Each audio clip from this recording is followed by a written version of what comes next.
In the southeastern region of the Darklands, overlooking the banks of the River Ruin, there stands a jagged, soot-stained citadel. This is the Black Fortress, one of the three most prominent Chaos Dwarf settlements in the Darklands. Unlike Zar Nagrund and the Tower of Gorgoth, however, the Black Fortress is a purely militaristic base, acting as a guardian demon of the Dawizar's blighted southern realms. It is home to the Legion of Azgorh, one of the Dawizar's most dangerous fighting forces. Considering that the Legion of Azgorh is also one of the three playable Chaos Dwarf factions in Total War Warhammer 3, I consider it a prime topic for one of my lore-accurate army videos. After a 10-month break from this video style, I finally managed to scrape together enough time and energy to properly research and test a lore-accurate army composition before a patch makes all my campaign save files worthless. In this video, I've compiled what I believe the Legion of Azgorh might unleash upon the battlefield in the lore. For those of you who've been asking me for one of these videos for a long time, hopefully it was worth the wait. Unlike most Dawizar armies, Chaos Dwarf warriors are not the Legion of Azgorh's core infantrymen. Instead, brutal soldiers known as Infernal Guard constitute the bulk of the Black Fortress's army. These are Chaos Dwarfs who, through accident, misfortune, or incompetence, have disgraced themselves in the eyes of Hashut and the Drth Tsar. The Infernal Guard have sworn oaths to defend the Black Fortress to the death in order to reclaim their honor. In many ways, they could be thought of as the Chaos Dwarf equivalent of Slayers, as both groups abandon their old names and bonds of kinship upon taking their vow. These oath-bound warriors differ in two key ways, however. Infernal Guard can wear armor, and their first act upon taking their oath is sealing their faces behind red-hot iron and bronze masks. More critically, however, becoming an Infernal Guard is not a death sentence in the same way that becoming a Slayer is. An Infernal Guard can redeem themselves through glorious combat, their masks removed, and their honor restored. As such, these warriors seek out battle with unnerving zeal, even for Chaos Dwarfs.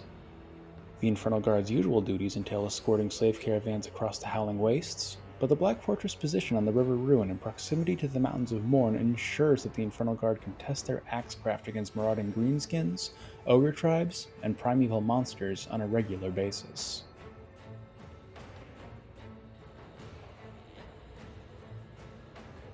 The Infernal Ironsworn are the greatest fighters among the ranks of the Infernal Guard, acting as personal bodyguards to the Legion of Azgorh's sorcerer prophets.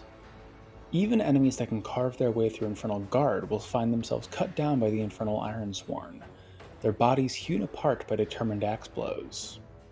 Their close relationship with the Legion of Azgorh's sorcerer prophets ensures that every Infernal Ironsworn carries an ensorcelled axe into combat. These weapons are said to carry all the fire and suffering of the Darklands within their blades. Those familiar with the Darklands know just how terrifying of a threat that is. As disciplined as they are, the Infernal Guard could not function without firm leadership at the highest levels. For centuries, the sorcerer prophet known as Drth the Ashen has been that leader. Exiled from Zar Nagrund after falling out of favor with Lord Astragoth Ironhand when he was but a minor hellsmith, Drth has since become a mighty warrior and spellcaster in his own right, capable of rivaling even his old master. With Astragoth's increasing petrification as of late, the possibility of leaving the Black Fortress to take his rightful place as one of Zar Nagrund's premier sorcerer prophets has become increasingly appealing to Drth. Just like the Infernal Guard he commands, however, he must return wreathed in glory which can only be won in combat. As such, while not present for every minor skirmish between the Chaos Dwarfs and marauding hordes of ogres and greenskins near the Black Fortress, Drth commands the Legion of Azgorh whenever they face a true foe. Riding atop his mighty Bale Taurus Cinderbreath, Drth has met some of the greatest dangers the Darklands have produced head-on. It was his host that challenged Tamurkhan, the Maggot Lord, in open combat on the banks of the River Ruin. While his army could not beat the putrid host of Nurgle's favored son, Drth bloodied Tamurkhan bad enough that he was able to negotiate an advantageous alliance between the two forces. Drth's later efforts during the Maggot Lord's siege of Nuln crippled the wondrous weapons of the city's defenders, including several Marienburg landships. only the weakness of the Chaos Warriors supporting the Lord of the Black Fortress saved the birthplace of Magnus the Pious from utter destruction and enslavement. If the Legion of Azgorh is making a determined show of force, then Drth the Ashen is inevitably at its forefront. Of course, even a warlord as mighty as Drth requires lieutenants to properly command his army. Both demonsmiths and infernal castellans can be found amidst the Legion of Azgorh, acting as the Sorcerer Prophet's emissaries to the troops. Their voice is Drth's, and only a fool would dare disobey them. Infernal castellans drill the Infernal Guard, turning these disgraced Chaos Dwarfs into some of the finest soldiers the Darklands have ever known. Castellans are the most fearsome warriors of the Black Fortress, Chaos Dwarfs who have risen to new heights in the Citadel's brutal society. Dangerous in both melee and missile combat, only those who have proven themselves again and again to Lord Drth may join their ranks. The demonsmiths, in turn, are often exiles who have lost their position within the tumultuous courts of Tsar Nagrund to the machinations of their political rivals. These minor spellcasters, talented in the lores of Hashut, Fire, Death, and Metal, primarily care for the Legion's war machines when their sorcerous talents are not needed. They are particularly dedicated to the jewels of the Black Fortress, the Iron Demons. Drth has bought, forged, and improved upon several of these monstrous steam-driven war machines, and they have seen great success in combating the dangers of the Eastern Darklands.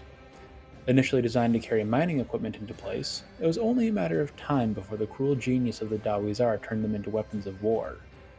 Now the Iron Demons hauled heavy armaments into position, though they are still potent mobile artillery pieces in their own right.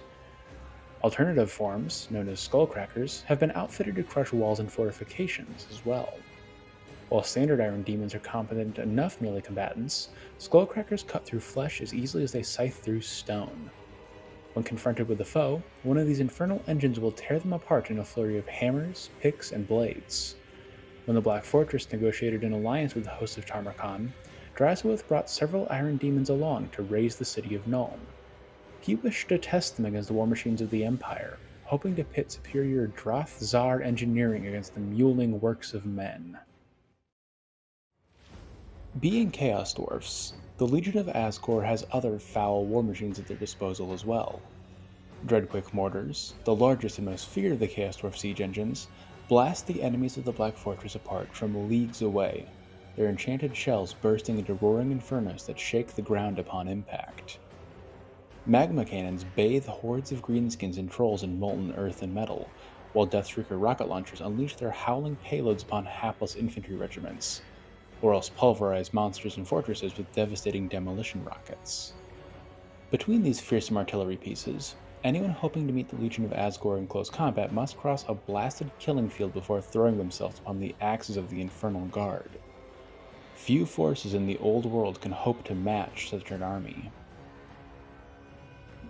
A horde of greenskin slaves rounds out the Legion of Azgorh's army. Orcs and goblins are never trusted with missions beyond dying in droves, but hobgoblin cutthroats and wolf riders can occasionally do more than just catch arrows with their heads and chests. They are certainly not the flashiest part of a Chaos Dwarf army, but their numbers can wear an enemy down before the Infernal Guard join the battle. As such, they're a valuable strategic resource in the Legion of Azgorh's arsenal, one they could not survive without.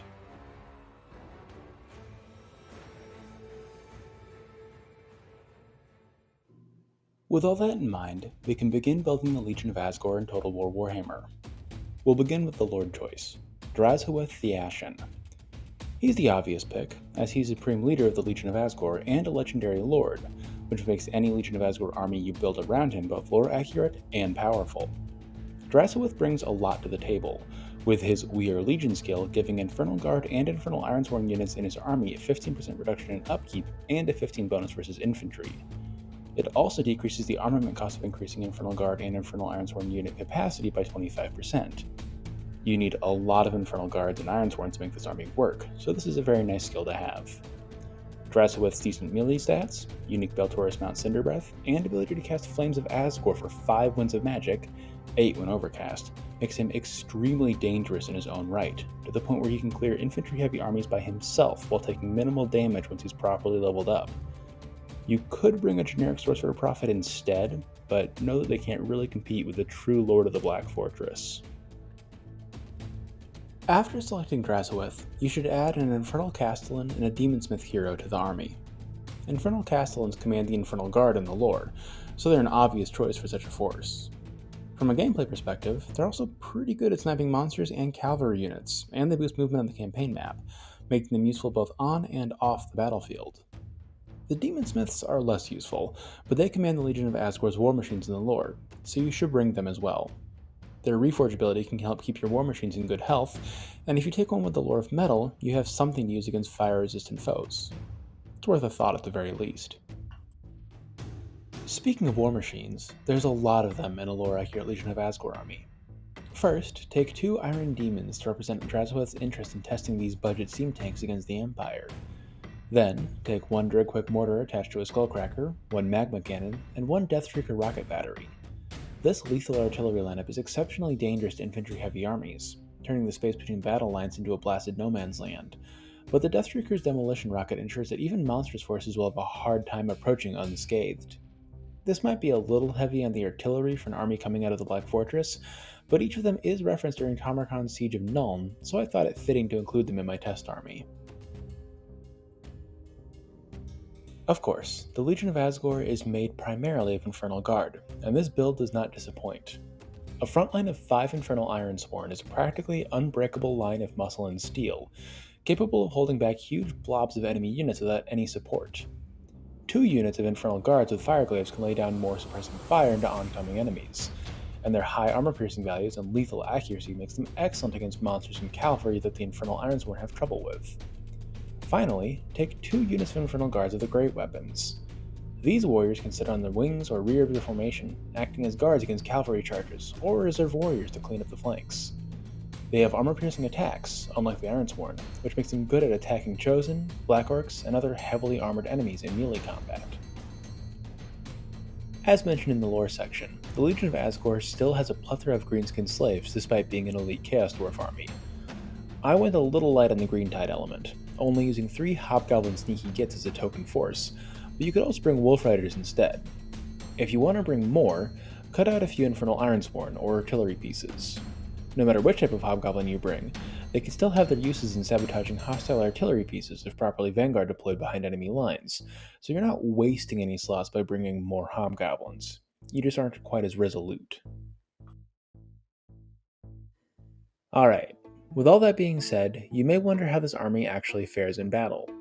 I'm happy to tell you that, if you liked the build and the lore behind it, this army is fantastic.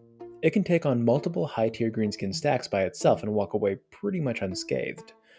It has a traditional Dwarven playstyle, lots of boxing up and waiting for the enemy to come to you, but with extremely powerful magic and several terror-causing units.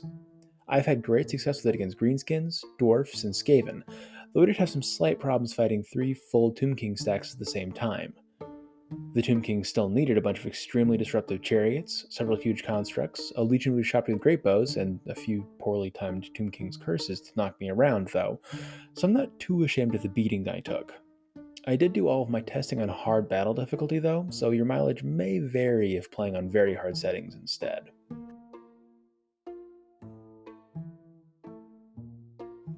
My only real gripe with this army is how long it took to recruit. I got stack wiped by Imric early on in campaign, so that probably slowed me down by about 30 turns, but I wasn't able to recruit my last Infernal Ironsworn until after turn 120.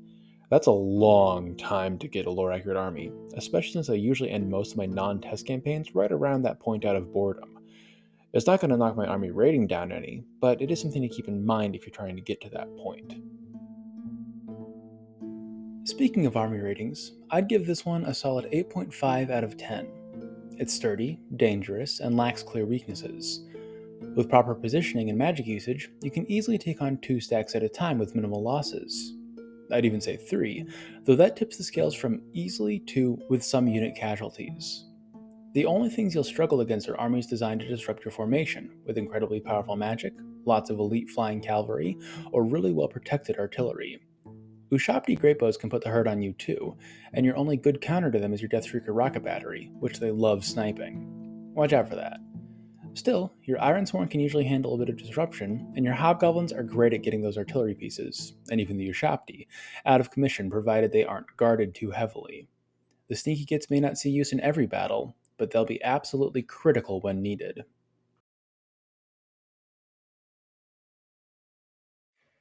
With that, we've covered a lore-accurate army composition for the Legion of Azgorh. Before anyone starts complaining, I do want to note that I didn't give it Kadai on purpose. I know Drth has bonuses to them, but I scoured the sourcebook for references to Kadai in the Black Fortress or Drth's armies and found nothing. I think CA gave Drth bonuses to Kadai because they were introduced in the same book that he was, but that's not a loreful reason to include them in his army. Anyways, this video, or something like it, has been a long time coming.